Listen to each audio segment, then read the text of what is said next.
Right, searching algorithms के अंदर हमने डिफरेंट टाइप्स देखी कि किस तरह से डेटा को डेटा स्ट्रक्चर्स के अंदर सर्च किया जा सकता है। इधर the values are the in a collection form, वो एरे के फॉर्म पर हो या लिंक लिस्ट के फॉर्म पर हो, उन्हें सर्चिंग किस तरह से किया जाता है। तो एक वेरिएंट है बाइनरी सर्च का जिसे हम मेटा बाइनरी सर्च या फिर वन साइडेड बाइनरी सर्च कहते हैं। क्या है, किस तरह से वर्क करता है ये वेरिएंट, किस तरह से बाइनरी सर्च को एज अ पेरेंट होल्ड करते हुए वर्क कर रहा होता है, वो सारी चीज़ें इस सेशन पे हम जान सकेंगे। लिहाजा इससे रिलेटेड प्रीवियसली तमाम वीडियोस बड़ी इंपॉर्टेंट है जो मेरे यूट्यूब चैनल पे है। Father Hussain C S search करके आप मेरे चैनल पर आएंगे, इसके प्लेलिस्ट पर जाएंगे जहाँ डिफरेंट डिसिप्लिन्स की वीडियोस मौजूद है। विथ ईज आप इन्हें वॉच कर सकते हैं, जबकि कंटेंट रिलेटेड मटेरियल मेरे blog father Hussain C S blogspot.com पर है। तमाम मटेरियल को यहाँ से फ्रीली डाउनलोड करके यूज़ किया जा सकता है। तो चैनल पर अगर नए हो, चैनल को सब्सक्राइब नहीं किया हुआ तो ज़रूर करें, ताकि इसी तरह की चीज़ें हम बर वक्त आसानी के साथ सीखते हैं। तो सबसे पहले तो हमें ये समझना होगा कि बाइनरी सर्च क्या था और वो किस तरह से वर्क करता था। ऑल्दो हम सेपरेट सेशन के अंदर बाइनरी सर्च को ऑलरेडी कवर कर चुके हैं। So the basic idea behind the meta binary search is to start with the initial interval of size n। यानी हम meta binary search को जब इस्तेमाल करेंगे तो सबसे इनिशियल स्टेप ये है कि उसका इंटरनल जो इंटरवल है, इनिशियल जो साइज ऑफ द एरे पर या size of the collection of values पर बेस करेगा, वो क्या है। दैट इंक्लूड द इंटायर है, ठीक है, जो इंटायर एरे पे बेस करेगा। So this algorithm then computes a middle element as in binary search. यानी जब आपने इनिशियल इंटरवल मालूम कर दिया तो उसके बाद ये मिडल स्टेट मालूम करेगा, जिस तरह से बाइनरी सर्च के अंदर होता है, and compare it to the target element. If the target element is found then the search terminate as like the simple binary tree.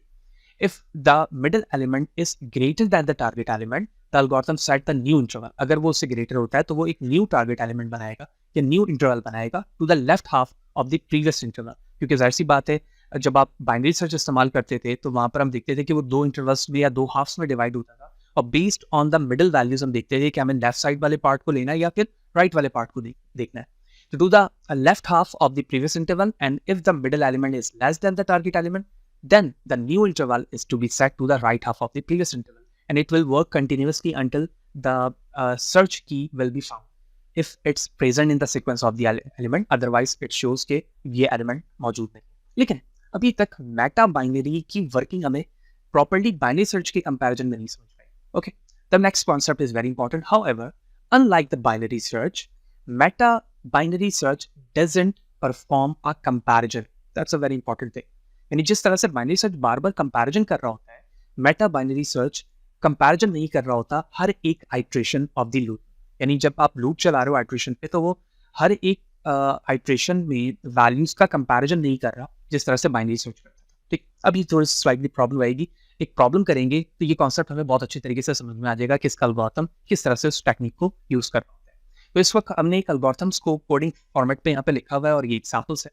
तो इस एग्जाम्पल में हमारे पास जो एलिमेंट की क्वांटिटी है 2, 4, 6 एंड 7। ठीक है, मैं कह सकता हूँ कि n की वैल्यूज यहाँ पर 7।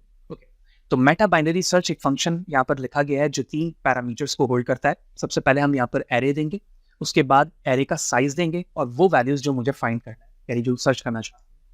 तो जब एलिमेंट स्टार्ट होगा तो अपने जीरो इंडेक्स से स्टार्ट होता है एज वी नो। तो लोअर की वैल्यूज हमने यहाँ पर क्या करती, 0, और जो हाई है वो n-1 है। तो n का मतलब ये है कि जो टोटल साइज है वो है 7। तो 7 का मतलब ये हो 7-1। तो यहाँ पर मैं डायरेक्टली लिख सकता हूँ कि हाई की वैल्यूज हो गई इस वक्त 6। ओके, क्या low values less than equal to i है? जी हाँ, बिल्कुल है। तो अब हमें क्या निकालना है? मिड एलिमेंट निकालना है। तो मिड का मतलब हुआ लो प्लस हाई, तो ये हो गया 0 + 6। तो 6 डिवाइड बाई 2, 6 डिवाइड बाई 2 का मतलब ये हुआ कि 3। तो मिड की वैल्यूज हो गई 3, राइट।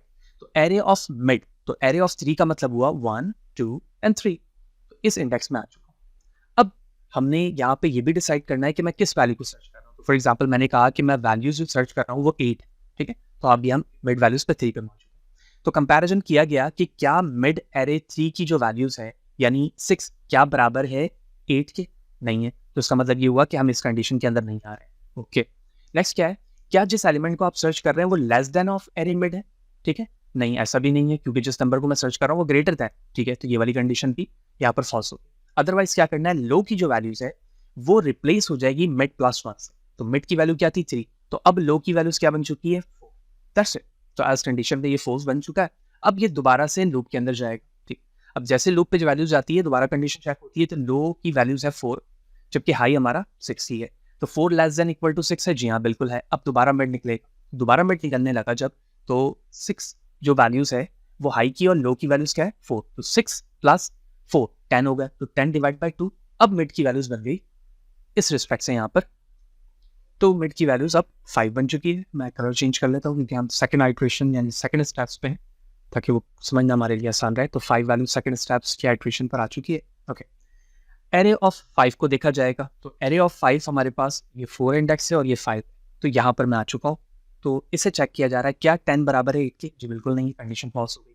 अब हम यहाँ पर चेक करें कि x की वैल्यू लेस देन क्या एरे ऑफ मिड है। x हमारा था 8 और इस वक्त एरे ऑफ मिड की जो वैल्यूज आ रही है वो 8 है। तो x इस वक्त लेस देन इस एलिमेंट है, तो अब ये वाली कंडीशन हो गई राइट। तो अब हमारी हाई की वैल्यू अपडेट हो जाएगी मिड -1। ठीक है, तो मिड की वैल्यू है 5, तो 5 - 1 बराबर हो गया 4 के। तो इस वक्त हाई की वैल्यू हो गई है 4, राइट, रिमेंबर। अब दोबारा से ये कंडीशन लूप पे जाएगी।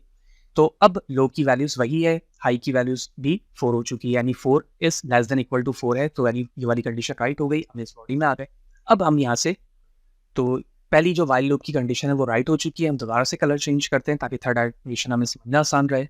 ठीक है, ब्लैक कर लेते हैं। तो अब ये भी 4 हो चुका है और ये भी 4 हो चुका है। ठीक है, कंडीशन राइट हो गई। तो इस वक्त लो एंड हाई दोनों 4 है, तो मैं कह सकता हूँ 8 हो जाएगा डिवाइड बाई 2, तो इसका मतलब हुआ 4। तो अब मिड की वैल्यूज 5 से क्या हो चुकी है 4। तो इस वक्त मैं इंडेक्स नंबर 4 पे मौजूद हूँ। Here it is. क्या एरे ऑफ मिड बराबर है टारगेट एलिमेंट के? जी हाँ, एरे ऑफ मिड की वैल्यूज है 8 और हम जिस नंबर को सर्च कर रहे थे वो भी 8। And here it is, finally we found that element is found at index number 4 and it is. तो यहां पर आपने देखा कि बाइनरी ट्री के अंदर हम ये काम करते थे कि डेटा को जब हम स्प्लिट कराते थे तो उसको फर्दर बार बार हम स्प्लिट करते रहते थे। ठीक है, लेकिन यहां पर आपने देखा कि इस पॉइंट को यूज किया गया है कि doesn't perform a comparison for the each iteration of the loop. हम हर आइट्रेशन के अंदर कंपैरिजन नहीं कर रहे, बल्कि फर्स्ट स्टेप के अंदर हमने कंपैरिजन किया, उसके बाद कुछ कंडीशंस बताई हुई हैं जो कि as a variant of the binary search को यूज कर रहा है, और उसके बाद कुछ स्टेप्स के अंदर या कुछ आइट्रेशन के अंदर उस नंबर को फाइंड करके हमें दे दे रहा है जिस नंबर को हम अपने कलेक्शन ऑफ वैल्यूज में से सर्च कर रहे थे। तो वी अंडरस्टैंड द कॉन्सेप्ट के मेटा बाइनरी या वन साइडेड बाइनरी सर्च किस तरह से बाइनरी सर्च को एज अ पैरेंट इस्तेमाल करते हुए एक वेरिएंट परफॉर्म करके हमें फास्ट वर्किंग ऑफ सर्च करके देगा। तो अब हम कोड पे चलते हैं, सेम लॉजिक को हम कोड पे परफॉर्म करते हैं ताकि इसकी वर्किंग और भी बेहतर तरीके से समझ में आ जाए। ओके, तो meta binary dot C plus plus के नाम से ये फाइल मौजूद है। कोड हम ऑलरेडी एज यूजुअल शेयर पे रखेंगे ब्लॉग पे fathers&cs.blogspot.com पे, जहाँ से जाकर आप कोड को यूज़ कर सकेंगे। तो सबसे पहले हमने मेटा बाइनरी सेम जो फंक्शन मैंने वहाँ पे शो किया था, देखें वही फंक्शन मैंने यहाँ पर बना लिया है सेम लॉजिक के साथ। ठीक है, ये मुझे बताने की जरूरत नहीं है क्योंकि अभी हमने वही फंक्शन को line to line dry run के देखा था। ठीक है, मेटा बाइनरी सर्च के नाम से ये एरे मेन पर आकर मैंने एरे पास किए। उसके बाद हमने n की वैल्यूज निकाली जो कि साइज ऑफ इंडेक्स एलिमेंट को शो करता है, और जिस नंबर को हम सर्च कर रहे हैं वो 10 है। फंक्शन में मैंने तीनों पैरामीटर्स पास किए। अगर रिजल्ट की वैल्यू -1 है तो इसका मतलब वो एलिमेंट मौजूद नहीं है, वगरना रिजल्ट की वैल्यूज पे एक्चुअली वही इंडेक्स होगा जिस तरह से अभी हमने पीपीटी के अंदर उस इंडेक्स नंबर को फाउंड करके देखा था। राइट, व्यायाम को सेव करेंगे, रन करेंगे and let's see element found at index number 3, और आप देख रहे हैं कि इस वक्त 10 जो है वो इंडेक्स नंबर 3 पे मौजूद है, 0, 1, 2 एंड 3। होप यू अंडरस्टैंड कि what is the conceptional view और understanding of the meta binary search tree. फिर भी अगर कोई सवाल है, कोई चीज़ समझ में ना आई तो कमेंट सेक्शन पे जरूर बताएं। इसी तरह से जुड़े हैं, चैनल को सब्सक्राइब नहीं किया हो तो ज़रूर करें ताकि इसी तरह की मोटिवेशन बरकरार रहे और मैं आपके रिक्वायरमेंट के मुताबिक काम करता हूँ। नेक्स्ट सेशन पे जाएंगे तो फिर मज़ीद कुछ इंपॉर्टेंट सर्चिंग टेक्निक को डिस्कस करेंगे जो जॉब ओरिएंटेड और इंटरव्यू ओरिएंटेड हो सकती है। सी यू देयर।